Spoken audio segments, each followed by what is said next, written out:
during the time that I was out on my ass, I did watch a lot of TV, and some of it I watched with with like, you know, with my full attention. Some of it I watched in between moans and groans. But one thing I did watch with some level of like concentration and focus was this show called All Her Fault, because I watched this towards the end of my sickness, because I think it just came out recently. So towards the end of my viral journey, towards the end of my man flu diagnosis, I was watching this series called All Her Fault. It's on Peacock. It's really good. Let's take it back. It's really entertaining watch. It's a really entertaining, because I say really good, and so motherfuckers watch it and you see what it's like, you might kind of laugh at me.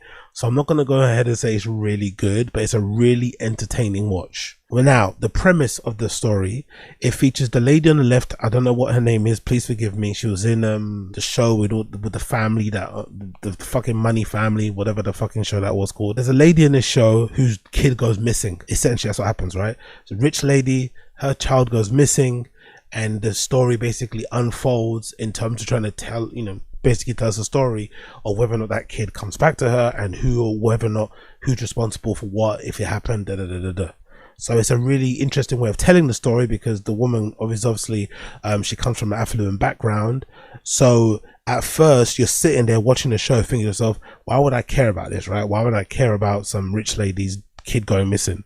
You know, like in like a rich neighborhood, who gives a fuck, right? You're not going to be too empathetic to her plight. But then as the series kind of plays out, you start to see that they did a really good job of basically trying to show you that, oh, everyone has their problems, everyone has their issues, life is hard for everybody in their own kind of way, right? They have very unique set of problems, maybe that aren't that, you know, maybe a little bit foreign to maybe how you live your life, but the problems are still the problems, whether it's love, life, marriage, relationships, identity, whatever, all this stuff, right? Interpersonal, you know, whatever stuff they have going on. So I think they did a really good job of laying that out, and I actually enjoyed it. I'm not gonna lie, I think everybody in it did a superb job. Everybody did a superb job in conveying what they did. And in the end, because I'm not going to say too much about it, because I think you should just go into a bit blind. But I think in the end, what I really did like about this show is that it really played with the idea of like, all you have is family. You know, that whole line that people say, which I always think is very, what's it, problematic, but it's kind of, is it problematic? Problematic is probably the right word to say. I always think when people say things like, oh, all you have is your family, it kind of is a bit problematic, because it's like, how about if you have a terrible family though?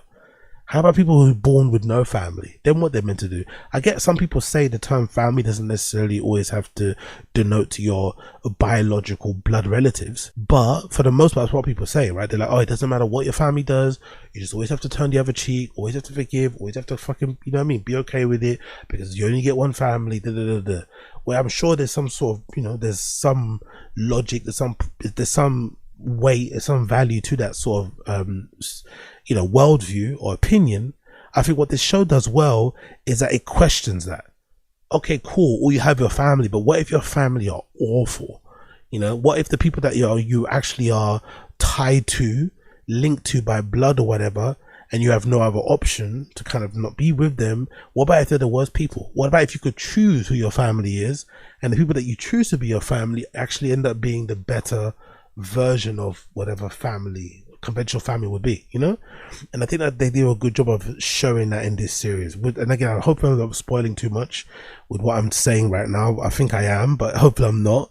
But I recommend you check it out. It's really fucking good. The show is called All Her Fault, and like I said, the general premise is the woman's daughter. The woman's son goes missing.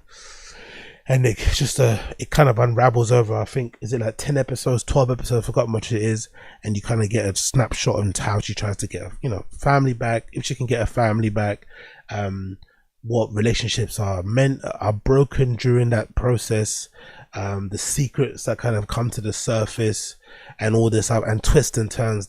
The twist at the end as well, I think, is pretty decent.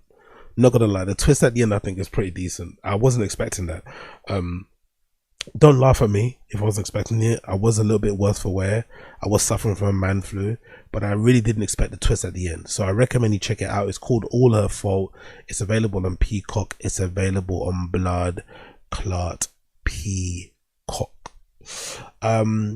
Big up everybody in the stream chat. Sure, what you guys saying? Big up on Ten Toes. Chair Company is good. Yeah, I've got Chair Company actually. Big up on Ten Toes for sharing that. I've got it on my. I've got it downloaded. I don't even know what it's about. I think I just downloaded it randomly. I think I've got. I think I've. Yeah, I'm pretty sure I've got that on my thing. I'm pretty sure I've got that downloaded. Big up. Big up on Turtles. I listened to a few old posts before I was a fan and being gone through it for years. Sheesh, bro. Glad you're better. Thank you, bro. Appreciate you. Big up Young Old Vibes. Flumo takes every season. Yep. And big up Jordan Ray too. I see you. And big up Young Old Vibes. Could be Zinger Smollett. It's fucking hilarious. I appreciate that. I appreciate it.